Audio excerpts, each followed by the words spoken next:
السلام عليكم ورحمة الله وبركاته.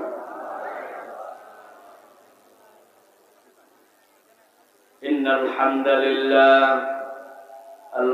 لله نحمده ونستعينه ونستغفره ونؤمن به ونتوكل عليه ونعوذ بالله من شرور أنفسنا ومن سيئات أعمالنا.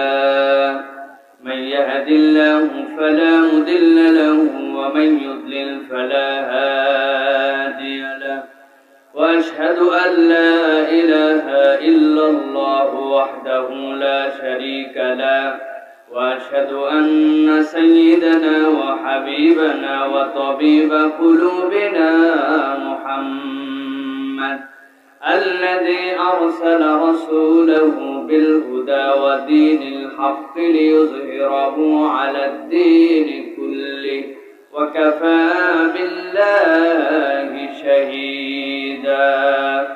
فقد قال الله سبحانه وتعالى في كلامه المجيد وفي فرقان الحميد: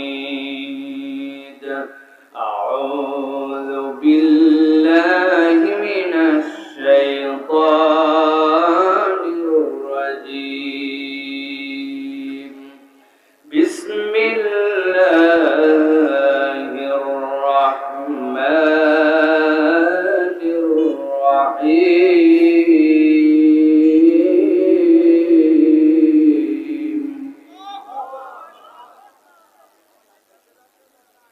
ولو ترى إذ وقفوا على النار فقالوا يا ليتنا نرد ولا نكذب بآية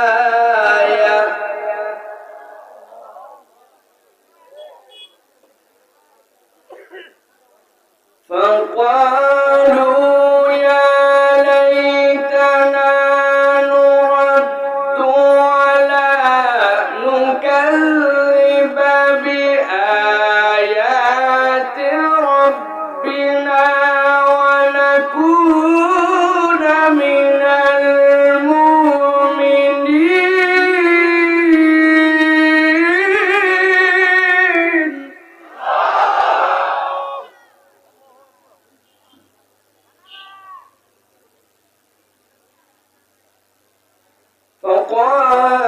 فقالوا يا ليتنا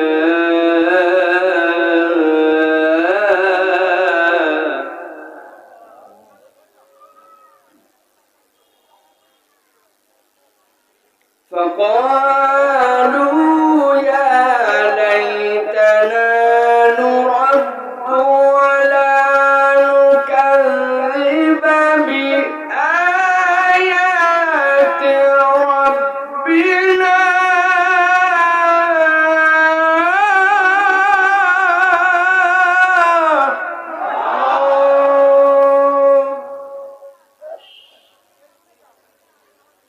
بآيات ربنا ونكون من المؤمنين.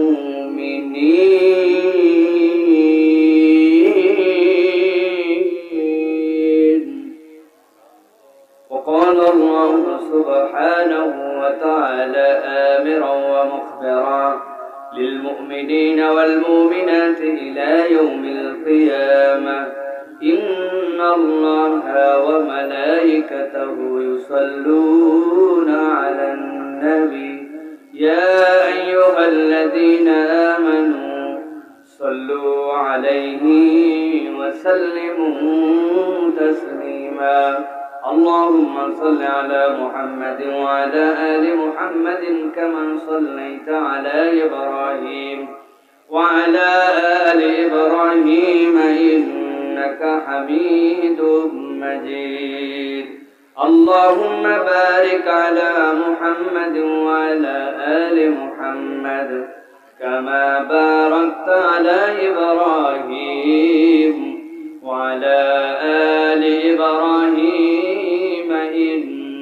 إنك حميد مجيد الحمد لله বাংলাদেশের ঐতিহ্যবাহী জেলা পাবনার অন্তর্গত সুবিখ্যাত এক উপজেলা ঈশ্বরদীর অন্তর্গত বাংলাদেশের সবচেয়ে প্রাচীনতম একটি ইউনিয়নের মধ্যে অন্যতম পাকশির আজকের এই 2 দিনব্যাপী অষ্টম বাৎসরিক ইসলামী জলসার সম্মানিত সুযোগ্য সভাপতি অত্র এলাকার সুনামধন্য ব্যক্তিত্ব জনাব মোহাম্মদ সিরাজুল ইসলাম সরদার সাহেব, আজকের মাহফিলের সম্মানিত সুযোগ্য আলোচকবৃন্দ, বিশেষ করে বন্ধুবর, আমার ইউনিভার্সিটি মাদ্রাসা একসাথে যার সাথে পড়ালেখা, এবং এক কথায় আজকের এই মাহফিলে আমার আসার যে কারণ, মৌলিক কারণ, এই কারণ হচ্ছে হযরতুল আল্লাহ মাওলানা মুহাম্মদ রাশেদুল ইসলাম। তার কথাতেই বাধ্য হয়ে আপনাদের এখানে আজকে আসতে হয়েছে। আলহামদুলিল্লাহ, আজকে তেলাওয়াত করেছেন আমাদের উস্তাদ হযরতুল আল্লাম কারি ওবাইদুল্লাহ হুজুরের পরে, যার সরাসরি আমরা ছাত্র।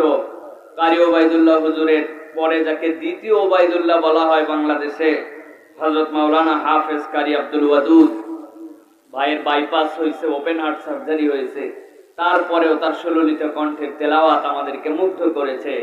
আজ থেকে 5-7-10 বছর আগে উনার তেলাওয়াত শুনলে মানুষ রাত কাটায় দিতে পারতো। আল্লাহ রাব্বুল আমিন তার মধ্যে এরকম পাওয়ার দিয়েছিলেন, তারপরেও আল্লাহ রাব্বুল আমিন ভাইকে তেলাওয়াত করিয়েছেন, আমরা কৃতজ্ঞতা জানাচ্ছি আলহামদুলিল্লাহ।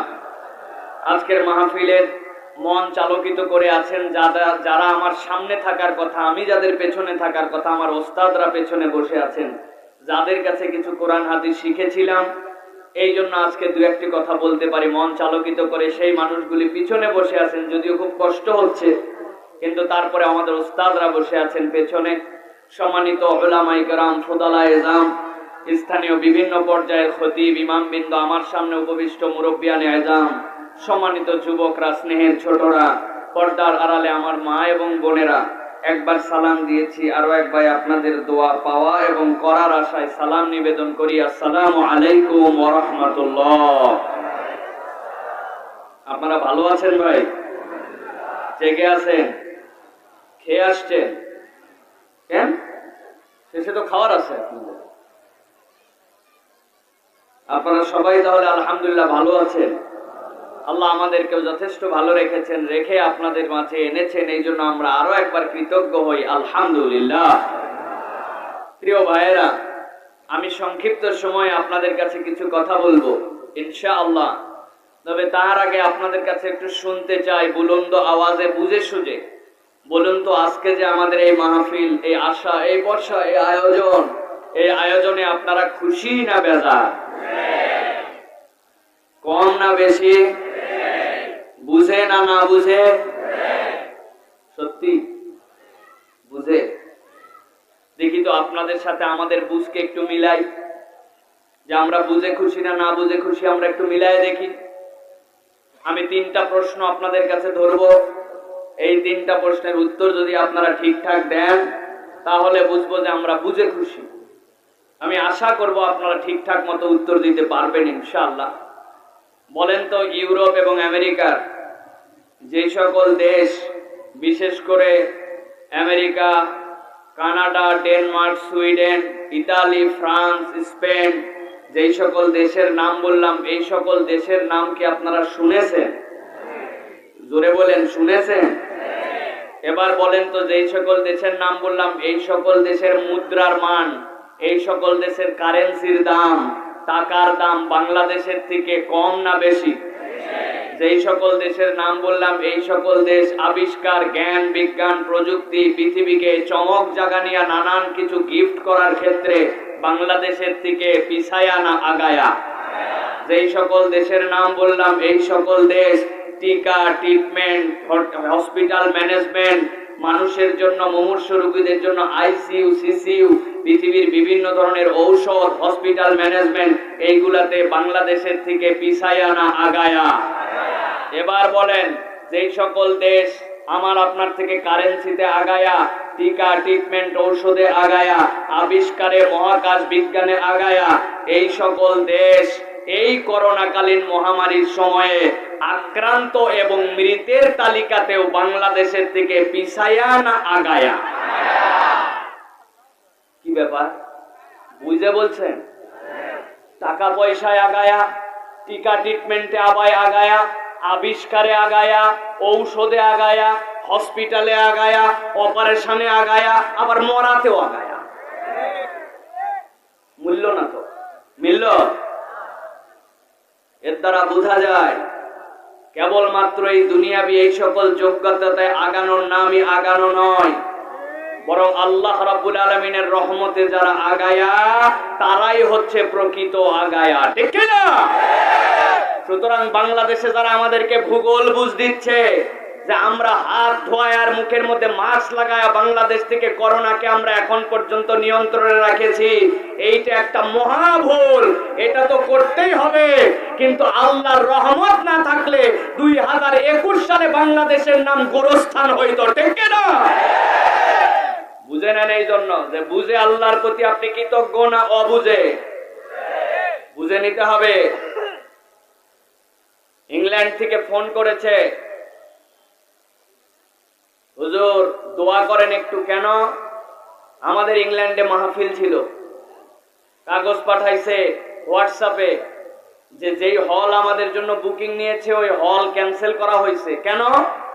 ওই হলের মধ্যে রাখার কোনো লাশের জায়গা নাই, নতুন করে লাশকে অ্যাকোমোডেট করার জন্য সেই হলের ক্যান্সেল করে দিছে, ওই হলের মধ্যে এখন লাশ রাখবে। আমাদের বাংলাদেশের সিলেটের এক ভাই, উনার এক আত্মীয় মারা গেছে 3 দিন আগে, ফোন দিছে, ওরা ফোন রিসিভ করে বলছে there is no space in graveyard, আমাদের গোরস্থানে কোনো জায়গা নাই, আপনাদের কাছে লোক পাঠানো হচ্ছে, এক ধরনের বস্তা চেনওয়ালা, ওর মধ্যে ঔষধ দিয়ে 3 দিন লাশ বাসার সামনে রাখা আছে, যেদিন সিরিয়াল পাবে ওই দিন গোরস্থানে দাফন করবে। বউ আছে, বাচ্চা আছে, তারা ওই বাপের লাশ রাস্তায় পড়ে আছে প্যাকেটের মধ্যে, দেখার সাধ্য নাই।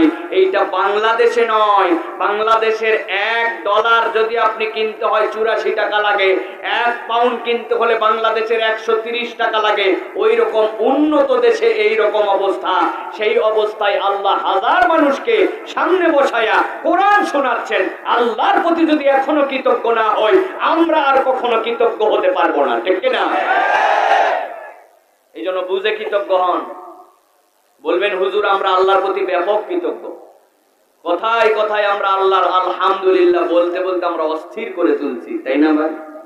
আহা, সকাল সন্ধ্যা দোকান খোলা রাখে ব্যবসায়ী, 2 নম্বর ছাড়া 1 নম্বর মালই নাই। কেমনে ওজনে কম দেওয়া যায় এই ধান্দাই তার মূল ধান্দা। কথায় কথায় মিথ্যা কথা বলে। 11টার সময় 10 নম্বর কাস্টমারেরও পাম্পট্টি লাগায় বিক্রির জন্য বলে আপনি আমার বোনের কাস্টমার। বিকালবেলা চেনা নাই জানা নাই, দেখার পরে বলে আপনার মতো পরিচিত লোক পাইছি বলে কেনা দামে দিলাম, এই কথা বলে টাউট ওর সাথেও ধান্দাবাজি করে 300-400 টাকা অধিক মুনাফা করে।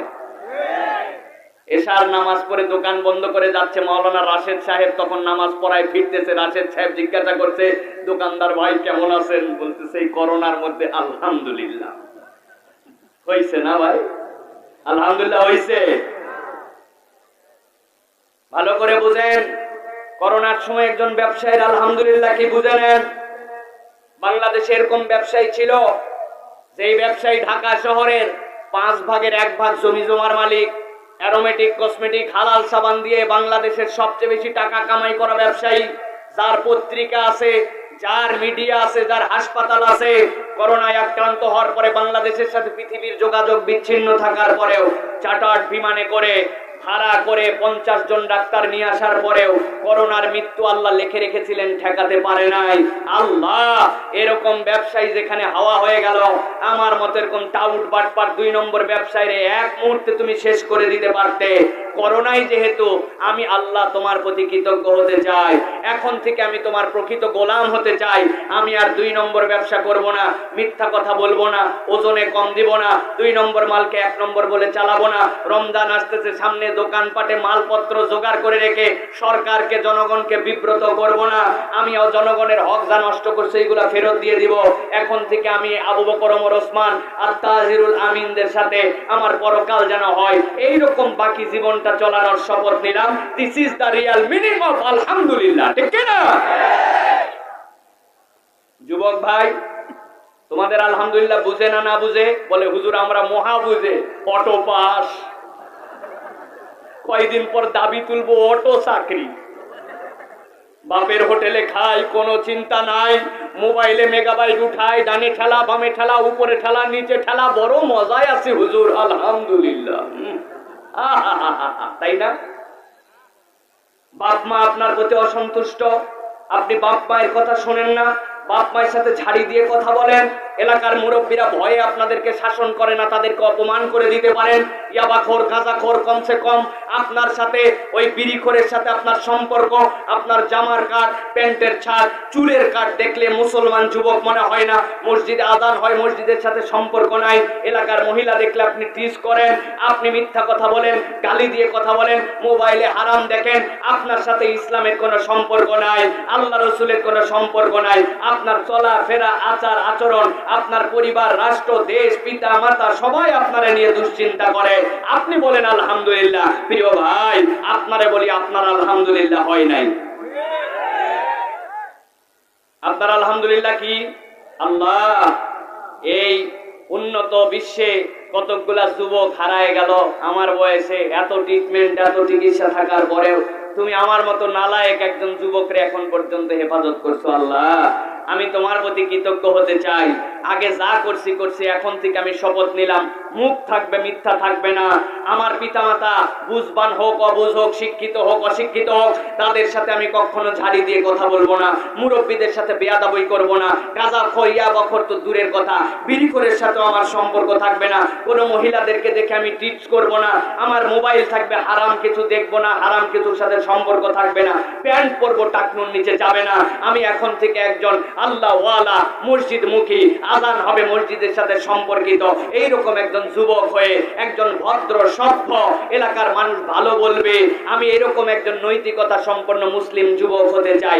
শপথ নিলাম আল্লাহ, আজকে থেকে পরিবর্তন শুরু। এইটাই হচ্ছে প্রকৃত আলহামদুলিল্লাহ। প্রিয় মুরব্বী, আপনাদের আলহামদুলিল্লাহ কি বাবা? শেষ বয়স হয়ে গেছে, জুব্বা একখান ধরে ফেলছে, দাড়িও ছেড়ে দিছে, পান খাওয়াতেও জোর দিছে। বিকাল হয়েছে, খিলাল করতে করতে মোড়ের দোকানে চলে গেছে।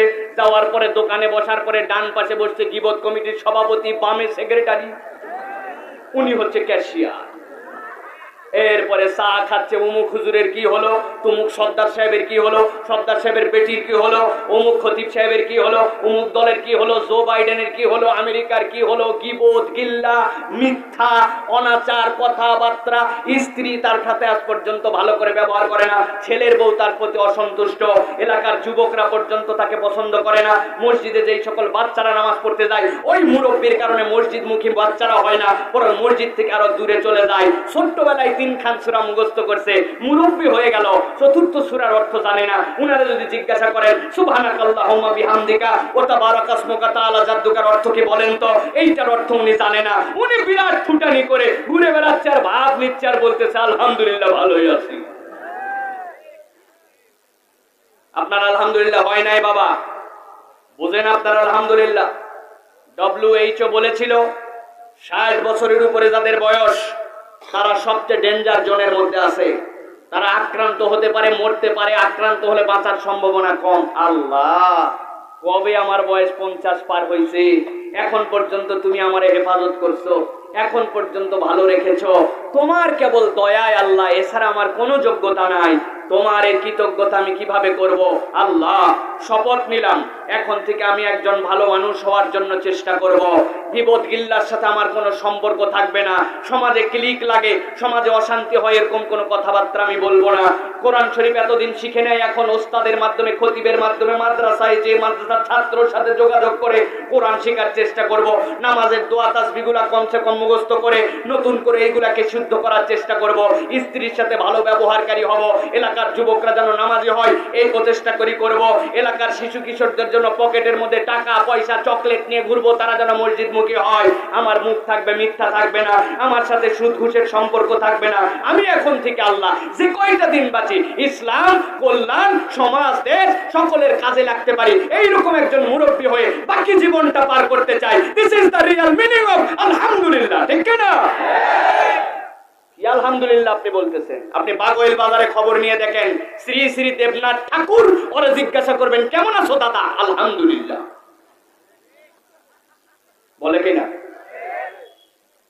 শ্রী হরপদ, তুই কি ভাই কালেমা জানিস? লা ইলাহা ইল্লাল্লাহু মুহাম্মাদুর রাসূলুল্লাহ। হায়ের উচ্চারণ হরপদের শুনলে মনে হয় ছোটবেলায় নুরানি মাদ্রাসায় পড়ছিল। আছে না ভাই? বাহ, তাহলে উনার আলহামদুলিল্লাহ উনার কালেমা শরীফও তো হয়ে গেছে। এত সোজা নয়, এই জন্যই বলেছিলাম বুঝে না না বুঝে, এখন মিলান যে বুঝে না না বুঝে। ওয়াজ শেষ, দোয়া করে দিব এখন, তাবারক নিয়ে চলে যাব। এই ওয়াজে যথেষ্ট আজকের জন্য, ঠিক না সর্দার সাহেব? সর্দার সাহেব হ্যাঁ বলছে, তাহলে দোয়া করা যায়। কিছু কথা বলবো ইনশাআল্লাহ প্রিয় ভাইরা, তবে একটু রিয়ালাইজেশনের জন্য দিলাম। একটু ভেবে দেখেন, মুরব্বী, যুবক, ব্যবসায়ী, একটু ভাবেন যে আমরা আসলেও কি আমাদের আলহামদুলিল্লাহ হচ্ছে না হচ্ছে না। আসেন, এনিওয়ান ফ্রম ইউ, আমার মোবাইল আপনারা দিয়ে দিব, 300 টাকার উপরে ব্যালেন্স আছে মোবাইলে, এখন 97% চার্জ আছে, মোবাইলটাও ভালো, সিম ভরানো আছে। পারলে কেউ একটা কল করে দেখান আমারে, আপনার আব্বার কাছে দিলাম, কল দেন, আসেন। বলবেন হুজুর খুব তো গরম মেরে মোবাইল দিচ্ছেন, টাকা পয়সা নেটওয়ার্ক সব আছে, মোবাইলে যে পাসওয়ার্ড দিছেন একটা, পিছনে ফিঙ্গারপ্রিন্ট দিছেন, এদিকে প্যাটার্ন লক দিছেন, ওদিকে ব্রাউজিং লক দিছেন, খুলে দেন আগে, ঠিক না? কেন বললাম ভাই? আলহামদুলিল্লাহ বলছি ঠিকই, উচ্চারণ সহি হচ্ছে, বলা উচিত, কিন্তু এই আলহামদুলিল্লাহর পাসওয়ার্ড আমাদের খুলে নাই। এই জন্য এই আলহামদুলিল্লাহ আল্লাহ পর্যন্ত পৌঁছাচ্ছে না। ভেবে দেখেন, অনুরোধ দিলাম। প্রিয় ভাইয়েরা, আজকে আমরা পবিত্র কুরআনুল কারীমের ভিন্ন ভিন্ন 3টা সূরা থেকে, যদি সময় থাকে তাহলে 4টা বলবো, আর না থাকলে আমাদের জন্য আপনাদের ধৈর্য বুঝে আলাদা আলাদা 3টা সূরা থেকে আপনাদের কাছে একটি বিষয় নিয়ে আলোচনা করব। আলাদা সূরা কিন্তু বিষয়বস্তু একটাই। এই বিষয়বস্তু বোঝার জন্য 3-4 মিনিটের একটা ভূমিকা লাগবে। এই ভূমিকার পরেই ইনশাআল্লাহ আমরা আমাদের মূল আলোচনায় প্রবেশ করব। আপনারা রাজি আছেন তো ভাই? আছেন তো ইনশাআল্লাহ? তবে তার আগে একটা কথা, আমাদের সর্দার সাহেবকে আমি ওনাকে চিনি, ছোটবেলায় আমি পাকশিতে থাকছি, চাচার নাম বহুবার শুনছি আমরা। সিরাজ সর্দার সাহেবরে চেনে না এলাকায় কেউ নাই, আমরা চিনি চাচাকে, উনি আমারে না চিনলে কেউ। আমরা দেখছি না, পাকশি মাদ্রাসায় গেছে, মাওলানা সাহেবের কাছে গেছেন, আমরা দেখছি চাচাকে অনেক, আলহামদুলিল্লাহ। সেটা হচ্ছে আজকের মাহফিলের সুন্দর একটা আপ্যায়নের অ্যারেঞ্জমেন্ট আছে, জানেন তো আপনারা। আমাদের কিছু সুবিধাবাদী জিন্দাবাদ আছে, ওনারা দেখবেন একদম শেষ মুহূর্তে ভুরভুর করে ঢুকে এরপরে মনে করেন এই আপ্যায়ন গ্রহণ করবে। আজকে কিন্তু এটা হতে দেওয়া যাবে না, ঠিক না? আর 5-7 মিনিটের মধ্যে 2 দরজায় 10 জন যুবক লাগবে, যারা বক্সিং দিলে নাক ফাইটে অস্থির করায় ফেলতে পারবে, আছে না ভাই? 10 মিনিট সময় দিলাম, এর মধ্যে পারলে ভিতরে ঢোকো। ভিতরে ঢোকার পরে এরপরে আমরা সুন্দর আলোচনা শেষ করে আমরা আপ্যায়ন গ্রহণ করে তারপরে যাব। কিন্তু কথা নাই বার্তা নাই, শেষ মুহূর্তে এসে আপনি ভুরভুর করে ঢুকবেন আর আপ্যায়ন গ্রহণ করবেন, এই সুযোগ নাই। প্রয়োজনে আমরা ডবল ডবল নিব, প্রয়োজনে গাড়িতে করে বান্দে পাকশি মাদ্রাসায় নিয়ে যাব, কিন্তু ওয়াজ শুনবে না, আপ্যায়ন তাদেরকে করা হবে না, ঠিক না? রাজি আছেন তো আপনারা? হাত তুলে দেখান দেখি কারা কারা রাজি। টান টান করে তোলেন, টান টান। 2 হাত সোজা করেন, একটু শক্ত সামর্থ্য দিয়ে সোজা করেন। করছেন আপনারা? কারা কারা বাহিরে আছে দেখো, তাড়াতাড়ি আসো। হ্যাঁ, রাজি আছেন আপনারা? দেখি একটা হিম্মত করে তাকবীর দিতে হবে, এখন পারবেন? দেখে একটা তাকবীর দেন, লিল্লাহে তাকবীর। আর একটু জোরে লিল্লাহে তাকবীর। আল্লাহ কবুল করুক, আল্লাহুম্মা আমিন। প্রিয় ভাইয়েরা, আল্লাহ রাব্বুল আলামিনের একটা নাম হচ্ছে রহমান। কি নাম? সবাই জানে। মুফাসসিররা বলছেন আল্লাহ রাব্বুল আলামিনের জাতের নাম আল্লাহ, কিন্তু আল্লাহ রাব্বুল আলামিনের এই রহমান নামটাও আল্লাহর জাতের আরেকটা নাম। সুবহানাল্লাহ। লিআন্নার রহমান লিদ-দুনিয়া ওয়াল আখিরাহ, রহমান তিনি কেবল দুনিয়ার জন্য নন, দুনিয়া এবং আখিরাত উভয় জাহানের জন্যই তিনি হচ্ছেন রহমান। সুবহানাল্লাহ। তিনি অনেক দিক দিয়ে রহমান, কিন্তু আজকে আমরা একটু ভিন্ন ডাইমেনশনে আমাদের রহমানকে চিনব। তিনি কেন রহমান? একটা উদাহরণ দেই। আপনাদের এলাকায় একটা যুবক, একটা ছেলে ক্লাস 5-এ পড়ে, গণিতে খুব কাঁচা।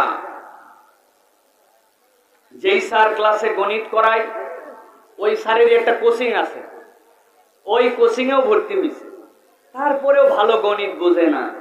বাপ বলছে স্যারকে বল, যদি বাড়িতে এসে পড়াতে চাই তো আমরা রাজি আছি। স্যাররে বলছে এই টাকা লাগবে, বলছে ঠিক আছে, তাও আমার ছেলে গণিত শিখুক। বাড়িতে নিয়ে আসছে, নিয়ে আসার পরে যেই স্যার ক্লাসে পড়ায় ওই স্যারই কোচিং করায়, ওই স্যারই বাড়িতে গণিত শিখায়।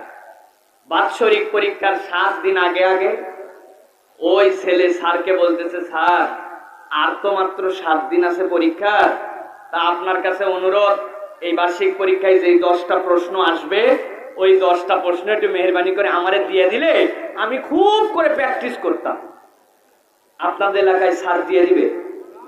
নৈতিকতা সম্পন্ন স্যার যদি হয়, দেওয়া তো দূরের কথা, উল্টা কিছু উত্তম মাধ্যম লাগায় বলবে, আরে বেয়াদব, তোর বাপের টাকায় আমি বাড়িতে পড়াই বলে তুই আমারে কোশ্চেন আউট করে নিতে চাস, তোর সাহস হলো কেমনে? ঠিক না? আর যেগুলো আমাদের বাংলা স্যার আর ইংরেজি স্যার আছে, ওরে বাবারে বাবা, খাতা দেখার সময় যারা এমন টাইট, আগের থেকেই বলে রাখে একটা বানান ভুল করলে হাফ মার্ক কাটা। ঠিক তো?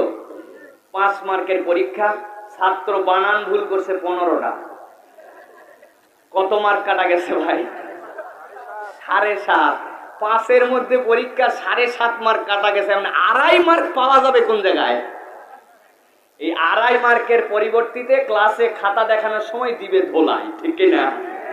প্রিয় ভাইয়েরা, দুনিয়ায় যত পরীক্ষা, যত ধরনের তার রেজাল্ট ভালো, যত ধরনের তার রেজাল্টের ক্ষেত্রে পুরস্কার বড়, তত পরীক্ষা পদ্ধতি এবং প্রশ্নগুলা জটিল।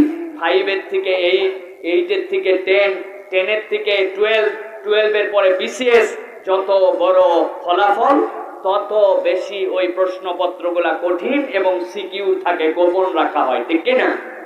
কিন্তু আল্লাহ রাব্বুল আলামিন এই দুনিয়ার জীবনের পরে মানুষকে কিয়ামত নামক একটা দিবসে আল্লাহর সামনে হাজির হতে হবে। ওই দিন বান্দাকে আল্লাহর সামনে প্রশ্ন কতকগুলার উত্তর দিতে হবে। আল্লাহর সামনে ওই দিন এক্সামিনেশনের রিপোর্ট গুলাকে আল্লাহর সামনে উপস্থাপন করতে হবে। ওই ফলাফলটা কি? ওই দিনের ফলাফল হচ্ছে এমন জান্নাত, যেই জান্নাতে ঢুকলে আর কোনোদিন শেষ হবে না। যেই জান্নাত কত বড়, কেমন অকল্পনীয়, এইটা হচ্ছে মালা আইনুন রাআত ওয়ালা উযুন সামিআত ওয়ালা খাতার আলা কলবি বাশার, কেউ জানে না এত বড় রিওয়ার্ড, যেই জান্নাত, যেই পরীক্ষা। আমার আল্লাহ বলছেন, আমার একটা বান্দাও যেন জান্নাত থেকে হারা না হয়, আমার একটা বান্দাও যেন ওই দিবসে আল্লাহর কাছে ধরা না খায়। এই জন্য আমি রব এমন তার প্রতি দয়াদ্র, এমন তার প্রতি মায়ার, আমি এমন তার প্রতি দয়ার, যে ওই দিনের যাবতীয় প্রশ্ন আমি আল্লাহ রাব্বুল আমিন কোরআনে কেবল প্রকাশই করি নাই, এইটাকে কেমনে শিখবে, কেমনে উত্তর জানবে, এইটাকে শিখে শিখে প্র্যাকটিস কেমনে করবে, এই জন্য একজন নবীও পাঠাইছি, যাতে করে ফাঁসকৃত এই সকল প্রশ্নপত্রে আমার বান্দা পূর্ণ প্রস্তুতি নিয়ে ওই দিন জান্নাতের মালিক হতে পারে। সুবহানাল্লাহ। এই জন্য তিনি রহমান। তিনি কি? রহমান। সেই আল্লাহ বলতেছেন কোরআনুল কারীমের মধ্যে, আমরা আজকে যে বিষয় আলোচনা করব, ওই ময়দানে যাওয়ার পরে কতগুলা মানুষ আল্লাহর কাছে ওই দিন নানান বিষয় আফসোস করবে। কবে হবে সেই কিয়ামত, কবে হবে তার ফলাফল, সেটা আমরা জানি না, কিন্তু আল্লাহ ওই দিনের প্রস্তুতির জন্য, ওই দিনে যেন বান্দাকে বিপদে পড়তে না হয়, দুনিয়াতেই সেই কোরআনের মধ্যে সেইগুলো জানায় রাখছেন, বান্দা যেন প্রস্তুতি নিয়ে আসতে পারে। আমার আল্লাহ রাব্বুল আলামিন সূরা আনআমের 27 নম্বর আয়াতের মধ্যে তাবর পৃথিবীর মানুষের জন্য জানাচ্ছেন, ও দুনিয়ার মানুষ ভালো করে বোঝো, আমি আল্লাহ তোমার যে জীবনটা দান করেছি দুনিয়ার বুকে, অনেকেই তোমরা বলে থাকো এই জীবনটা মৃত্যুর মাধ্যমে শেষ হয়ে যাবে, একটাই জীবন, মৃত্যু আসলে শেষ। কথাটা সম্পূর্ণ কোরআন হাদিসের মতামত অনুযায়ী ভুল একটা কথা। আল্লাহ রাব্বুল আমিন আলমে আরওয়াহাতে আপনাকে আমাকে যে সৃষ্টি করলেন, ওই রূহটাকে আল্লাহ রাব্বুল আমিন পিতা মাতার মাধ্যম দিয়ে দুনিয়ায় আমাদেরকে দিলেন। দুনিয়ায় দেওয়ার পরে মানুষ যখন মৃত্যুবরণ করে, এই মৃত্যুটা পরোক্ষভাবে একটা যানবাহনের নাম। এই মৃত্যুর মাধ্যমে মানুষ পরকালীন জীবনে পার হয়ে যায়। যেই জীবনটা আলমে আরওয়াহাতে সৃষ্টি, ওই জীবনের কর্মক্ষেত্রটা দুনিয়ার পরে যখন পরকালে ওই জীবনটাই আবার যায়। যাওয়ার পরে আল্লাহ রাব্বুল আমিন বিচার ফায়সালা করার পরে এইটাকে অনন্ত জান্নাতে দিয়ে দিবেন, অথবা এইটাকে জাহান্নামের মধ্যে দিবেন। আল্লাহ বলছেন ওই জান্নাতের মধ্যে এর কোনো শেষ নাই, এই জীবনের কোনো মৃত্যু নাই। অতএব যেই জীবনটা শুরু হয়েছিল আলমে আরওয়াহাতে, ওইটা অনন্তকাল, হয় জান্নাতে না হয় জাহান্নামে। ওই জীবন বান্দার কোনোদিনও শেষ হবে না। আমার আল্লাহ রাব্বুল আমিন বলছেন ওই জীবনটা শেষ করার পরে, দুনিয়ার এই জীবনটা শেষ করার পরে যখন তুমি মৃত্যু নামক বাহনে চড়ে আল্লাহর সামনে হাজির হয়েছ, ওই পরকালীন দিবসে আল্লাহর সামনে যখন বান্দারা হাজির হবে, হাজির হওয়ার পরে আল্লাহ বলছেন এক শ্রেণীর মানুষের কথা রাসূল আপনাকে বলে দেয়, আপনি আপনার উম্মতকে জানায় রাখেন। আল্লাহ জানাচ্ছেন ওয়ালাউ তারা ইযু কিফু আলান নারি ফাকালু ইয়া লাইতানা। আমার আল্লাহ রাব্বুল আমিন বলছেন হে রাসূল, ওই দিন আপনি দেখতে পাবেন কতগুলা মানুষকে যখন জাহান্নামের উপকণ্ঠে টেনে হাজির করা হয়েছে। দুনিয়ার বুকে যাদেরকে হাজারবার বলা হয়েছিল জাহান্নাম নামক একটা জায়গা আছে, ওইখানে কিন্তু যাওয়া লাগতে পারে, এই এই কাজ তোমরা করো না। কিন্তু ওই মানুষগুলা কোনো ভ্রুক্ষেপ করেছিল না, ইচ্ছা মতো নিজের জীবন চালাইছিল।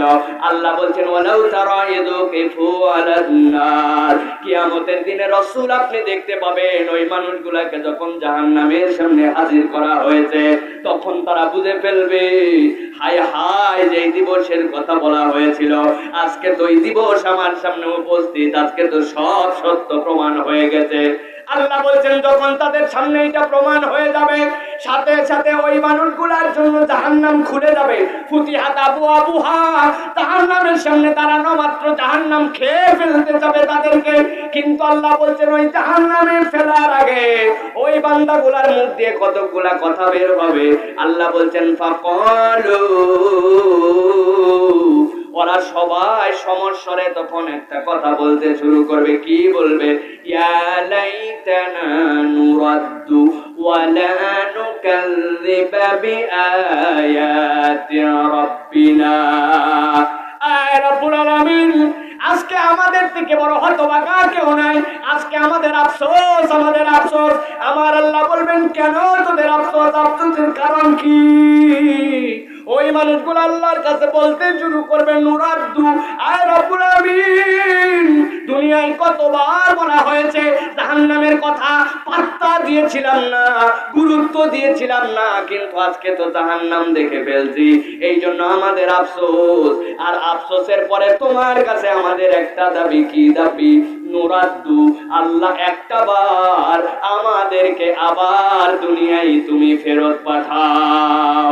মুসলমান জিজ্ঞাসা করি, বলেন তো ওই দিন আল্লাহর কাছে যদি আবার একবার দুনিয়ায় ফেরত আসতে চাই কেউ, আল্লাহ কি আপনার আমার এই আবেদন গ্রহণ করবে? আল্লাহ রাব্বুল আমিন বলবেন কেন দুনিয়ায় যেতে চাস? দুনিয়ায় তো ছিলি, দুনিয়ায় তো অবস্থান করেছিলি, আজকে আবার